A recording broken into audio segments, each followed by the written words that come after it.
todos, ¿cómo están? Mucho gusto, me presento, mi nombre es Watts, por si no me conocen. Como saben, estamos estudiando embriología de Lachman. El día de hoy nos tocaría el tema número 3, que es primera semana de desarrollo de la ovulación a la implantación. Espero que te guste mucho y empecemos. Ciclo ovárico.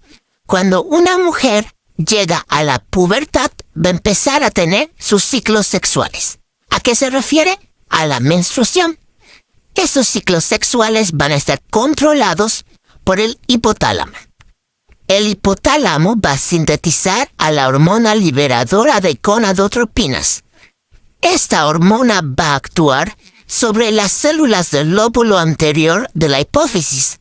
¿Cómo se llama? Adenohipófisis. Y estas a su vez secretan las gonadotropinas, ¿ok? Estas hormonas, la hormona estimulante del folículo y la hormona luteinizante, todas van a estimular y controlan los cambios cíclicos en el ovario. Al inicio de cada ciclo ovárico, entre 15 a 20 folículos primarios van a crecer. Y van a crecer gracias a que reciben influencia de la hormona folículo estimulante, la FSH. De estos 15 a 20 folículos primarios, solo uno va a alcanzar la madurez completa y solo un ovocito se va a liberar. Los demás van a degenerar y van a sufrir atresia. El ovocito y las células circundantes, ¿no?, van a ser sustituidos por tejido conectivo y van a formar al folículo atrésico. Y de estas tenemos a las células de la teca interna, ¿no? Estas van a sintetizar androstenediona y testosterona, ¿ok? Estas dos hormonas. Y las células de la granulosa van a convertir estas dos hormonas en estroma y 17 beta-estradiol.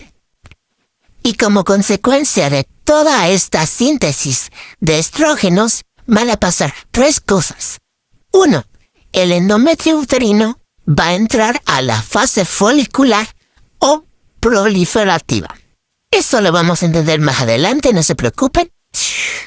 2. Va a ocurrir un adelgazamiento del moco cervical, lo que va a permitir el paso de los espermatozoides. Y 3. El lóbulo anterior de la glándula hipófisis va a recibir estimulación para nuevamente secretar la hormona luteinizante. Bien, esta hormona luteinizante va a aparecer a la mitad del ciclo. Y este brote de la hormona luteinizante va a hacer tres cosas. Vamos a entenderlas mejor con esta imagen. Va a hacer tres cosas. 1. Va a elevar las concentraciones del factor promotor de la maduración, ¿ok? Acá, su primera función de la hormona luteinizante va a ser elevar las concentraciones de maduración, lo que va a hacer que estos ovocitos terminen su primera división meiótica e inicien la segunda división meiótica. Pero sabemos que cuando inician su segunda división meiótica se van a quedar en la metafase 3 horas antes de la ovulación. Esa es su primera acción, ¿no? Su segunda acción, que va a ser en la ovulación. ¿Qué hace? A ver, dice, induce a la rotura del folículo y a la ovulación. Acá podemos ver la rotura del folículo y la ovulación. Y la última es, estimula la producción de progesterona en las células del estroma folicular. Su última acción es en el cuerpo lúteo. Va a estimular que haya mucha progesterona para que las células del estroma empiecen la luteinización. Y esas son las tres funciones del brote de la hormona luteinizante. Ovulación. Ahora vamos a hablar de cómo se da la ovulación. Dice, unos días antes de la ovulación, bajo la influencia de la hormona estimulante del folículo y la luteinizante, el folículo vesicular va a crecer gracias a estas hormonas, hasta alcanzar un diámetro de 25 milímetros. Y cuando este folículo vesicular crece, se va a convertir en un folículo vesicular maduro o de grafo. Ocurre también un incremento de la hormona luteinizante. ¿Y esto qué va a hacer? Va a hacer que el ovocito primario, este de acá, complete su primera división meiótica e inicie su segunda división meiótica, pero que en la segunda división meiótica se detenga en la metafase, 3 horas antes de la ovulación. Dice también que en la superficie del ovario va a empezar a mostrar un abultamiento y en su ápice un centro avascular, y a esto se le va a conocer como estigma.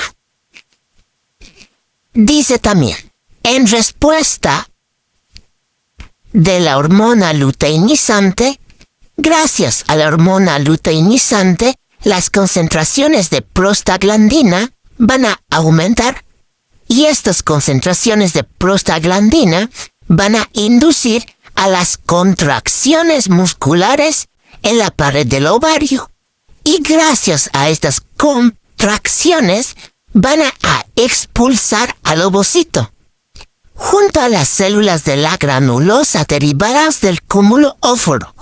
Estos puntitos de acá son células del cúmulo óforo. Y cuando le expulsan al ovocito, sucede la ovulación.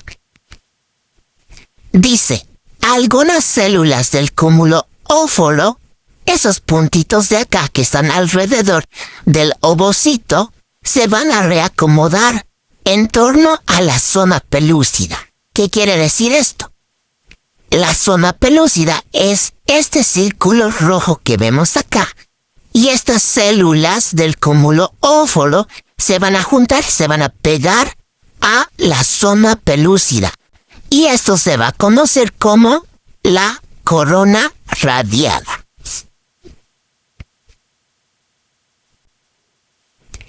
Correlaciones clínicas.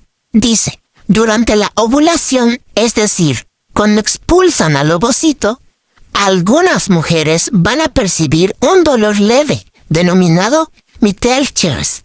También puede estar acompañado de un incremento de la temperatura basal.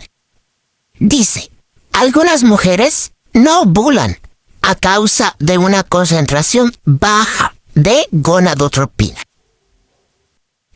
Cuerpo amarillo o cuerpo lúteo. Después de la ovulación, las células de la granulosa, estos de acá, y las células de la teca interna van a ser vascularizados por vasos sanguíneos. Y, bajo la influencia de la hormona luteinizante, estas células van a adquirir un pigmento amarillento y se van a llamar células luteicas. Y estas células luteicas van a constituir el cuerpo lúteo. Y este cuerpo lúteo va a secretar estrógenos y progesterona. Y estas dos hormonas van a hacer que la mucosa uterina ingrese a la fase progestacional o secretoria. Transporte del ovocito. Se dice, poco antes de la ovulación, las fimbrias de la tuba uterina, estas de aquí, van a empezar a moverse de manera rítmica, y gracias a estos movimientos, el ovocito va a ser llevado hacia el interior. Ya en el interior, dice que va a ser impulsado por contracciones musculares peristálticas. En el humano, el ovocito fecundado va a llegar desde aquí, desde las fimbrias, hacia la cavidad uterina, aproximadamente de 3 a 4 días. cuerpo blanco o cuerpo albicans. ¿Qué pasa si la fecundación no ocurre? Este cuerpo lúteo va a alcanzar su desarrollo máximo, va a crecer máximo 9 días después de la ovulación. ¿Qué más? Las células luteínicas que lo componen van a degenerar, van a morir, a lo que se llama luteólisis, muerte o degeneración de las células luteínicas. Después de esto van a constituir una masa de tejido cicatrizal fibrótico. ¿Qué es esto? Es esto. Este es el cuerpo lúteo. Este es este. Y dice que van a degenerar, van a morir. Y se va a volver así. Solamente va a ser una masa de tejido cicatrizal, a lo que vamos a llamar como cuerpo blanco o corpus albicans. Después de esto, la síntesis de la hormona progesterona va a disminuir, va a ser poca. Y como va a ser poca, va a iniciar la hemorragia menstrual, va a iniciar la menstruación, porque no ha habido fecundación. Pero, ¿qué pasa si ha habido fecundación? Dice que la hormona gonadotropina coriónica humana va a evitar la degeneración del cuerpo lúteo. El cuerpo lúteo no va a degenerar gracias a la hormona gonadotropina coriónica humana. Y el cuerpo lúteo va a seguir creciendo. Este va a seguir creciendo. Y se va a formar o se va a llamar el cuerpo lúteo del embarazo. Y las células luteínicas que lo componen van a seguir secretando progesterona hasta el final del cuarto mes. Dice que la secreción de esta hormona progesterona se vuelve suficiente para que pueda mantener el embarazo. Pero, dice, ¿qué pasa si extirpamos el cuerpo lúteo antes del cuarto mes? Si extirpamos al cuerpo lúteo antes del cuarto mes, puede o va a ¿Pero qué dice? Dice, la extirpación de este cuerpo lúteo del embarazo antes del cuarto... Dice, la extirpación de este cuerpo lúteo antes del cuarto mes puede desencadenar en un aborto, si es que extirpamos o sacamos este cuerpo lúteo. La fecundación. La fecundación es el proceso por el cual el gameto femenino, que es el ovocito, y el gameto masculino, que es el espermatozoide, se unen. Pero, ¿dónde ocurre esto? Ocurre en la región ampular de la tuba uterina. Todo esto que vemos acá es la tuba uterina y tiene sus regiones. Y la región ampular, que es la más gruesa, se podría decir, ocurre la fecundación. La fecundación ocurre en la región ampular de la tuba uterina. Dice, solo el 1% de estos espermatozoides que son depositados en la vagina, solo el 1% va a lograr ingresar al cuello uterino. Solo el 1%. Y el movimiento de este espermatozoide no es por su propio movimiento. Se moviliza gracias a las contracciones del tubo uterino. Y gracias a estas contracciones va a poder ir desde el cuello uterino hasta la tuba. Dice que desde el cuello uterino hasta el oviducto, el espermatozoide puede tardarse desde 30 minutos hasta 6 días, hasta llegar al oviducto. ¿Qué más? Tras llegar al istmo, aquí tenemos al espermatozoide. El espermatozoide va a avanzar gracias a las contracciones musculares, va a avanzar hasta llegar al istmo.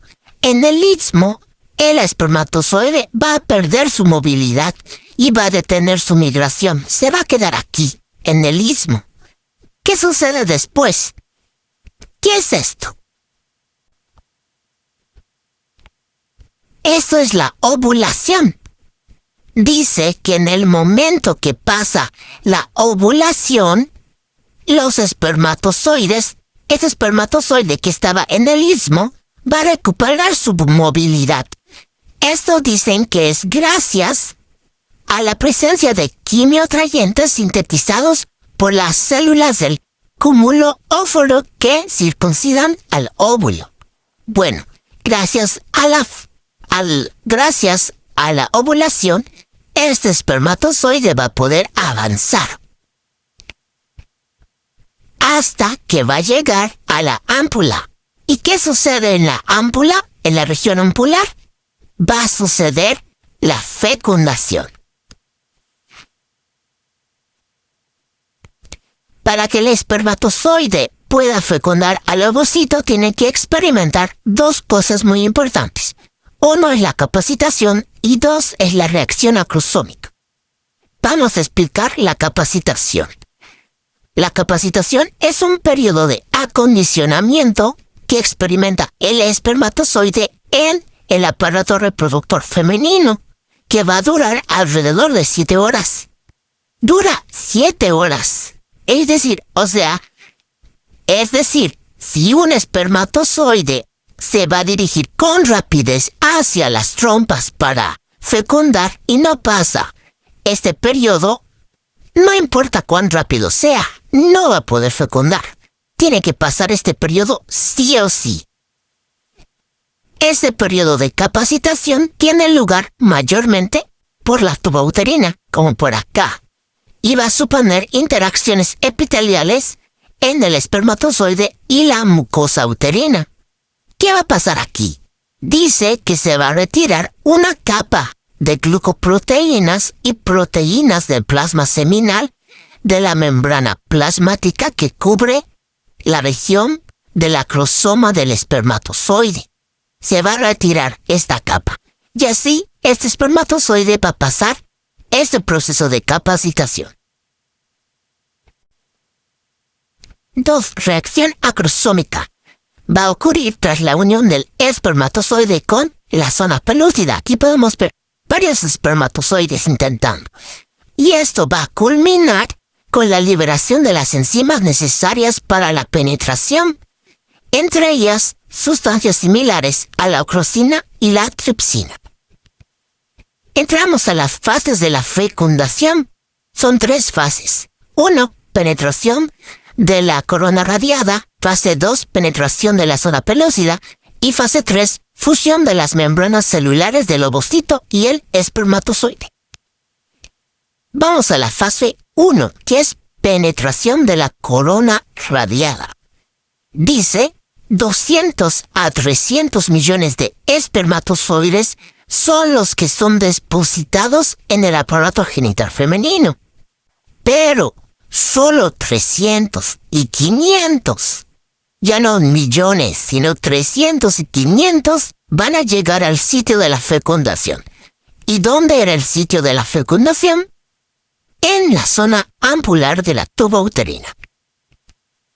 Solo 300 a 500 llegan acá. Imagínense, de los 200 a 300 millones. Dice, solo un espermatozoide de estos va a fecundar al óvulo. Y es el que esté más capacitado. Va a pasar con mucha libertad entre las células de la corona radiada. Eso es lo que vimos, la fase 1. Solo la penetración de la corona radiada. Esta es la corona radiada. La penetración de esta. ¿Ok? Hasta aquí. Hasta aquí es la fase 1. Fase 2. Penetración de la zona pelúcida.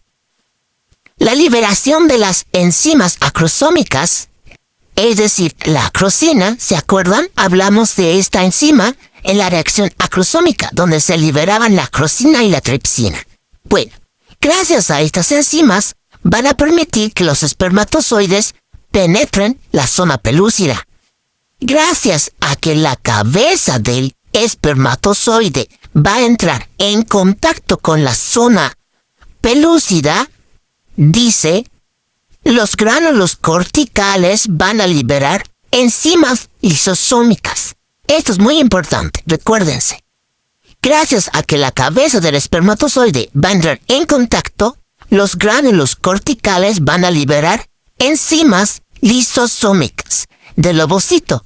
Y estas enzimas lisosómicas van a alterar las propiedades de la zona pelúcida. Es decir, no van a dejar que ningún otro espermatozoide ingrese. ¿Ok? Y esto se conoce como reacción de zona. Fase 3. Fusión de las membranas celulares. Y esta adhesión va a estar mediada por la interacción de las integrinas, que están ubicadas sobre el ovocito. Tras la adhesión de las membranas plasmáticas del espermatozoide y el ovocito se van a fusionar. Dice, en el humano, cuando el espermatozoide va a penetrar, solo van a ingresar la cabeza y la cola. En tanto, su membrana plasmática va a quedar aquí, atrás, sobre la superficie del ovocito.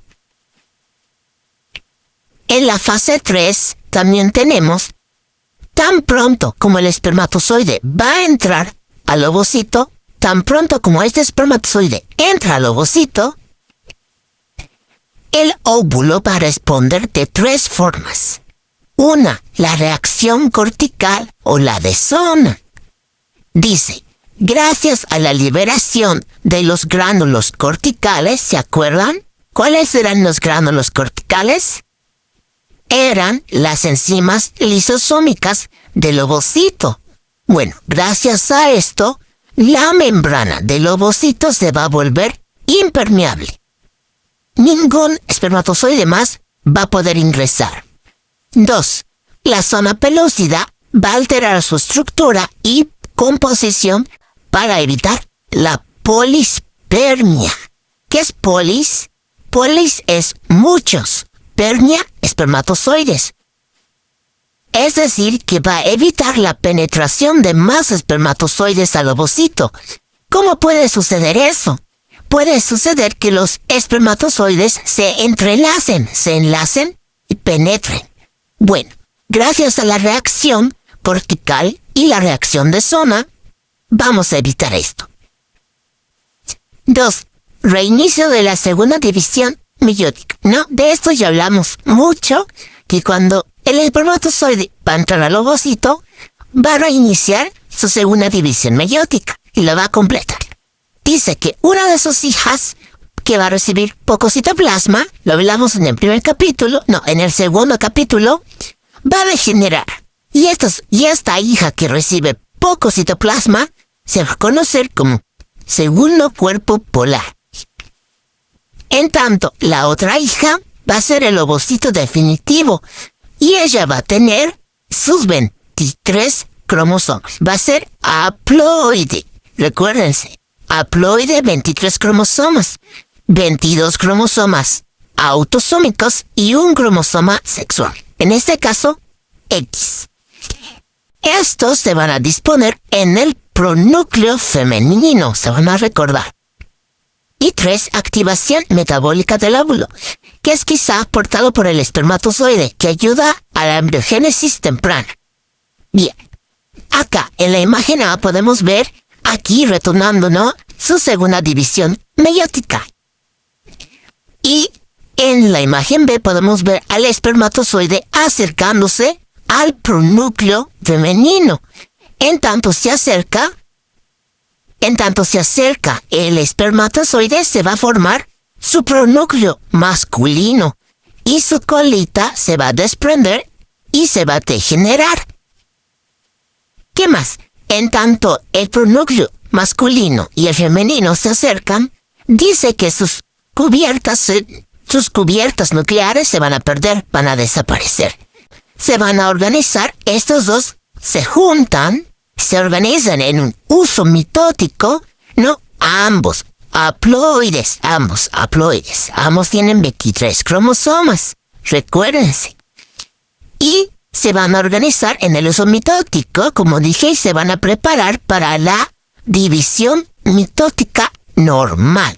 23 cromosomas maternos y 23 cromosomas paternos dobles. ¿Qué más? Dice, las cromátidas hermanas, acá tenemos, se van a desplazar a un polo y a otro polo. Y va a aparecer un surco que va a dividir al citoplasma en dos partes. Los resultados principales de la fecundación son los siguientes.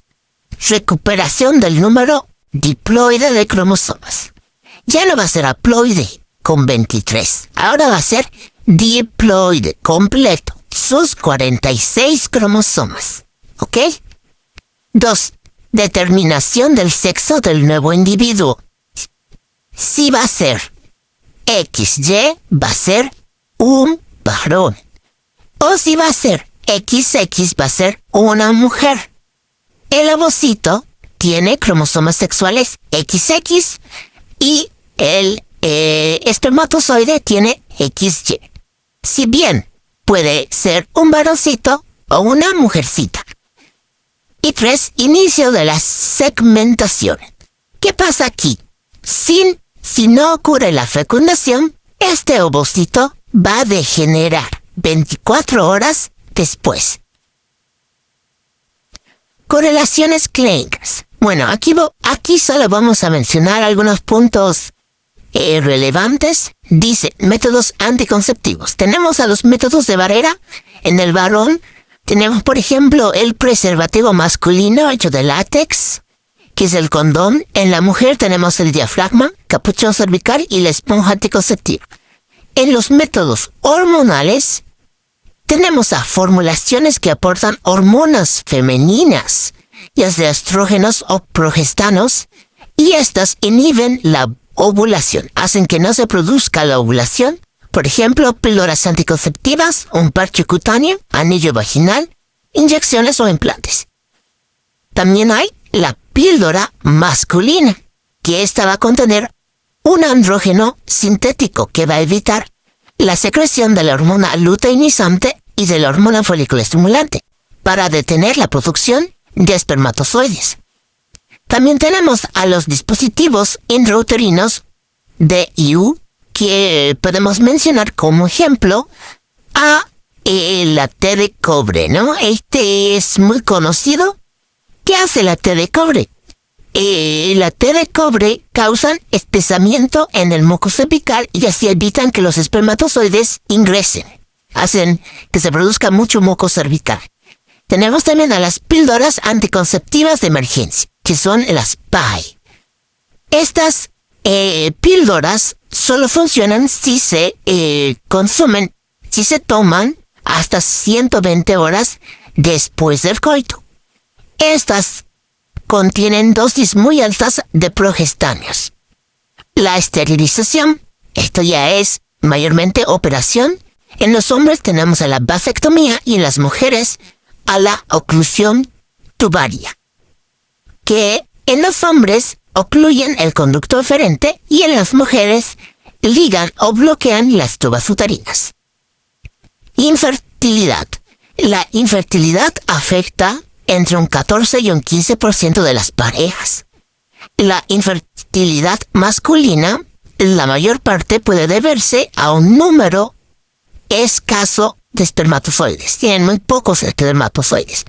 Y en la mujer puede ser oclusión de las tubas uterinas, un moco cervical muy hostil contra los espermatozoides o la ausencia de la ovulación. Y para contrarrestar la infertilidad, también tenemos métodos. Por ejemplo, el citrato de clomifeno. ¿Qué hace este? Hace o incrementa las concentraciones de la hormona folículo estimulante para estimular la ovulación. Tenemos también a la tecnología de reproducción asistida, la TRA.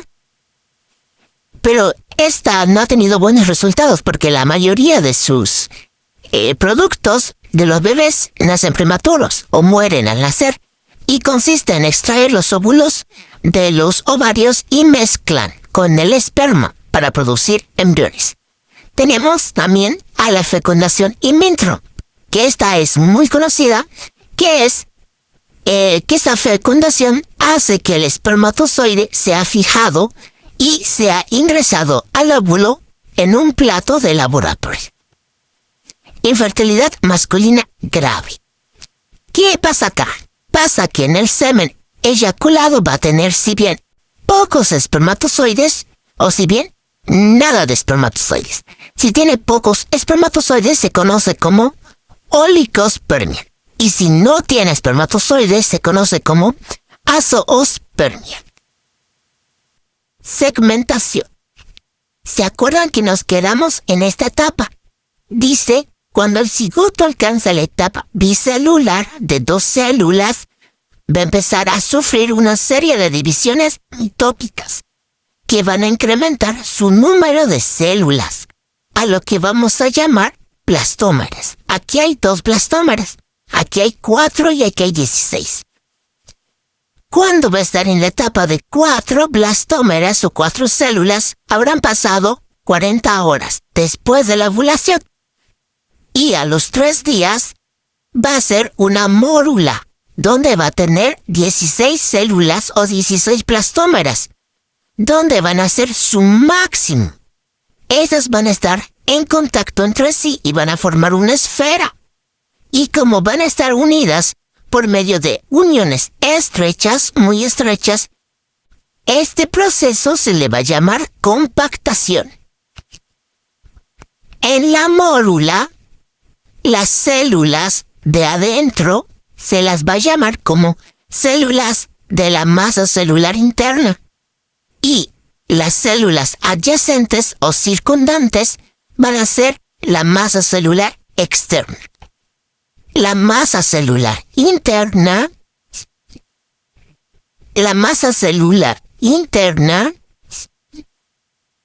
va a originar a los tejidos del embrión y la masa celular externa va a constituir el trofoblasto. La masa celular interna va a constituir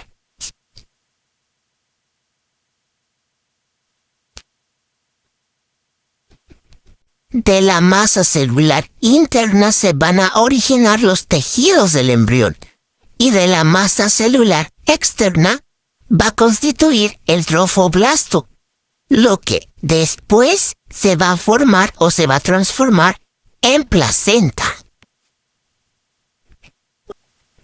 Formación del blastocisto. Acá tenemos ¿a quién? A la mórula. Dice que la mórula, cuando va a pasar de las trompas uterinas a la cavidad uterina, va a empezar a entrarle líquido, gracias a la zona pelúcida, porque la mórula aún tiene zona pelúcida, que es este rojo de acá, y va a ingresar líquido hacia los espacios intracelulares. A este blanquito de acá va a entrar ahí líquido gracias a la zona pelúcida, y va a pasar de llamarse mórula a llamarse blastocisto. Ese líquido que entró van a confluir y van a formar solo una cavidad aquí. Esta cavidad llena de líquido se va a llamar blastocele, ¿ok? Hablamos antes de las células de la masa celular externa, que es esta de acá, que es la que la rodea, y estas células que están en un polo, arrinconadas, juntadas, son las células de la masa celular interna. Bueno, en el blastocisto van a cambiar su nombre. Las células de la masa celular internas van a pasar a llamarse embrioblastos y las células de la masa celular externa se van a llamar trofoblastos. Acá podemos ver una imagen realista. Acá tenemos al trofoblasto y acá tenemos al embrioblasto. Después que pasa esto, dice que la zona pelúcida que lo rodeaba va a desaparecer. Y gracias a que desaparece la zona pelúcida, ya no va a haber, van a permitir al inicio de la implantación. En el humano, estas células, que son las células trofoblásticas, que se van a encontrar en este polo embrionario, acá tenemos algunas células trofoblásticas, estas verdes son las trofoblásticas, las azules son las embrioblásticas. Estas células de este polo, que son las trofoblásticas, van a empezar a penetrar a las células epiteliales de la mucosa uterina alrededor del día 6. Dice que estudios nuevos revelan que esta implantación es gracias a la L-selectina en las células trofoblásticas y también a sus receptores de carbohidratos, ¿ok? Dice que la captura del blastocisto en el epitelio uterino va a ser gracias o va a ser mediada por las selectinas. ¿Qué más? La fijación en el momento en que se fijan, que esta fijación va a implicar a las integrinas, también a las moléculas de matriz extracelular, como es la laminina y la fibronectina. También ayudan a la implantación los receptores de fibronectina, que van a estimular a su migración, ¿no? A su penetración, cuando entra. Y así, a la final de la primera semana, es decir, en 7 días, el cigoto humano ha pasado de ser cigoto a ser mórula, después a ser blastocisto, y ahora a empezar o a comenzar la implantación en la mucosa uterina. Pasamos a epiblasto, hipoblasto y formación de leche.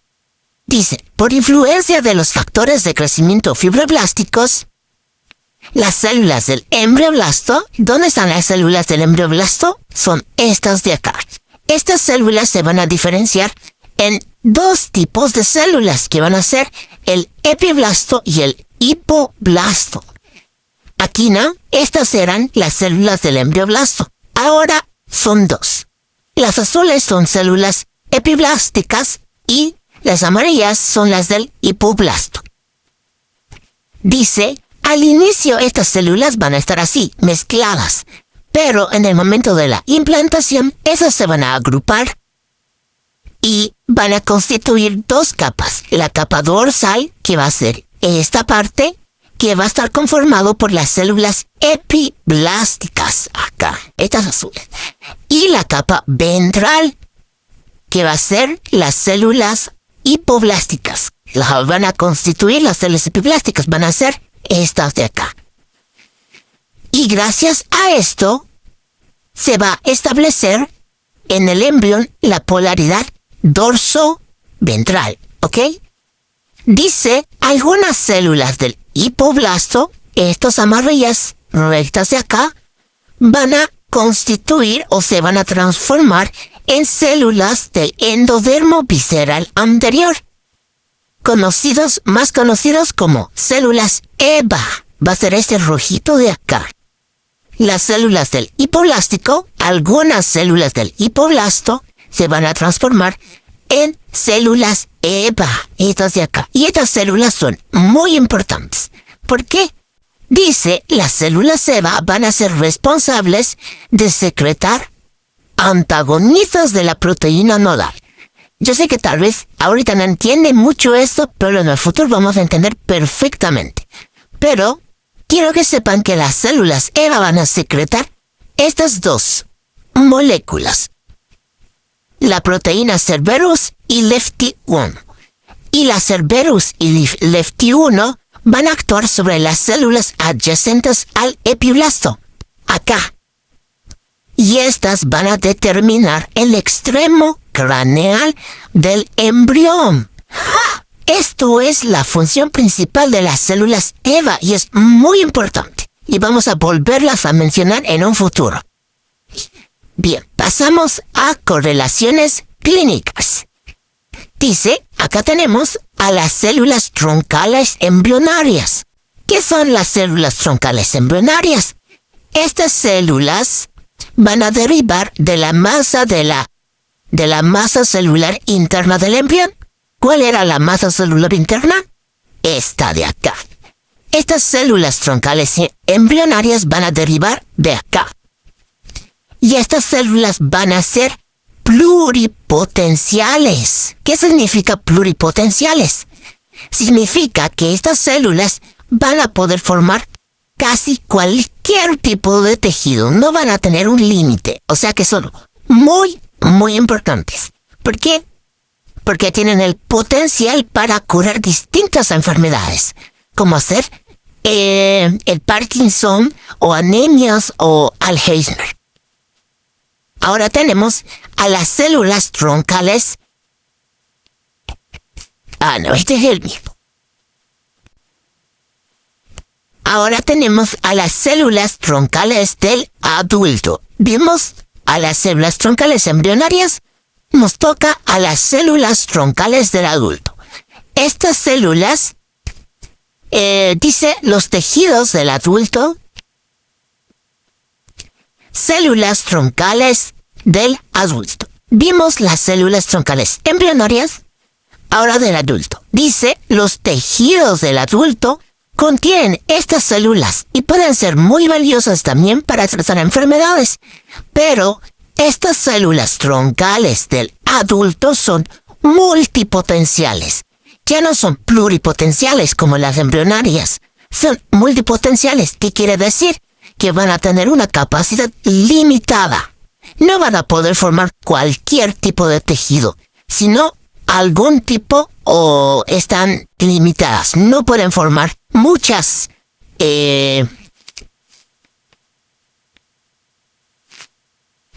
células troncales del adulto.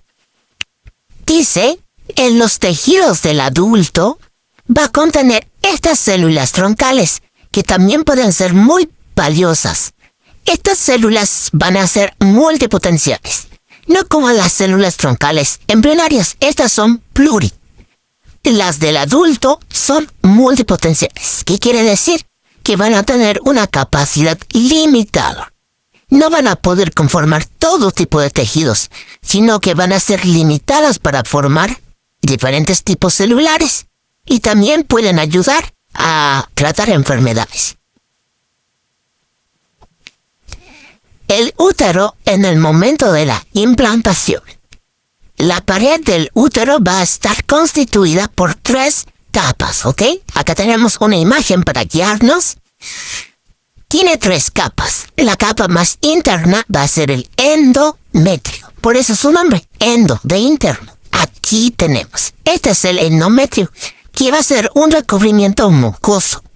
Luego tenemos el miometrio, que es la capa media, y es una capa muy gruesa que va a estar constituida de músculo liso.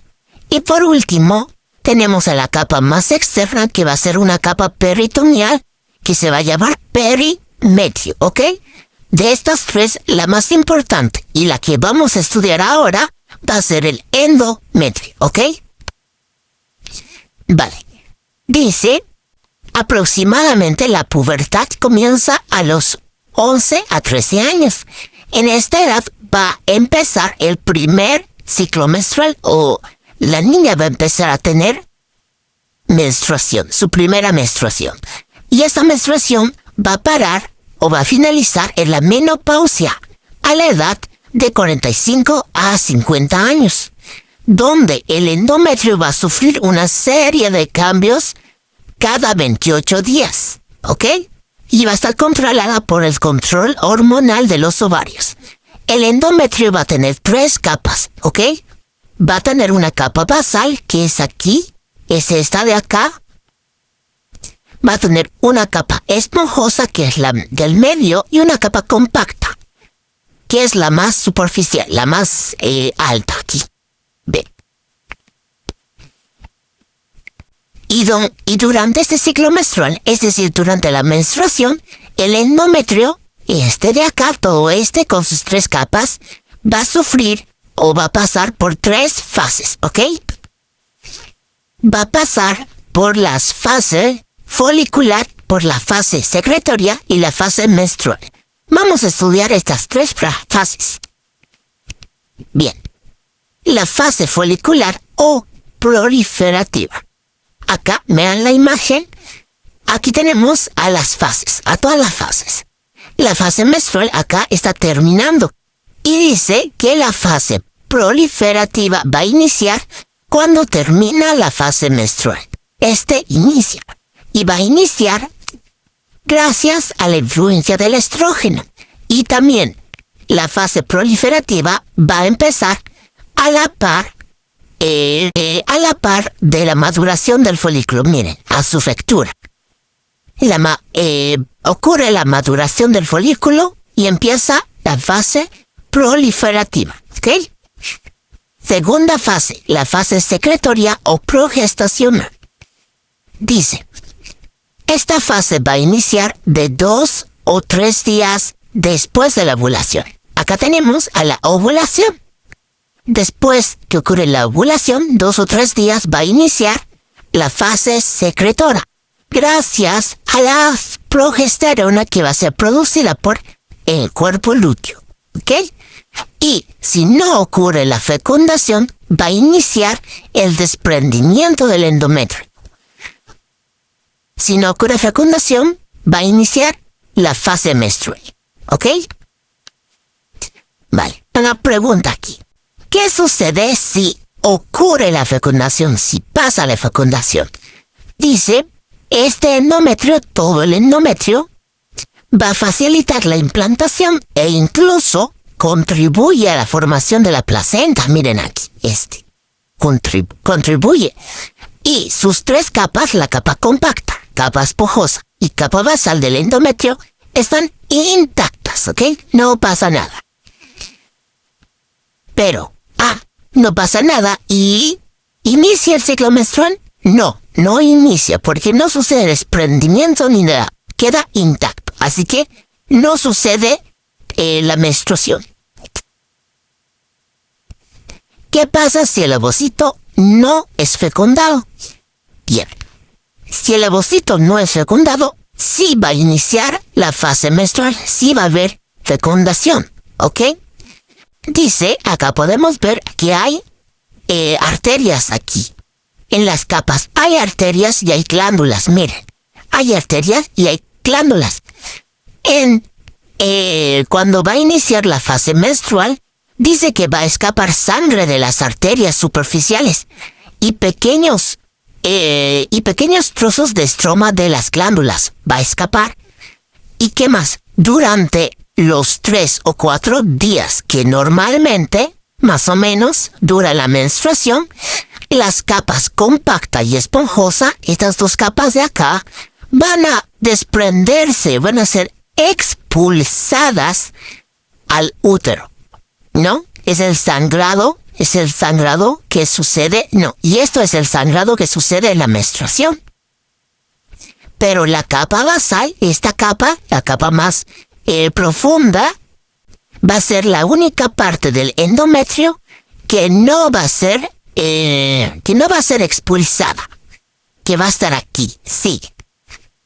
La capa basal tiene sus propias arterias, las arterias basales, estas de acá, las que están aquí. Y estas arterias basales van a fungir o van a actuar como capa regenerativa para la reconstrucción, nuevamente reconstrucción de las glándulas y las arterias.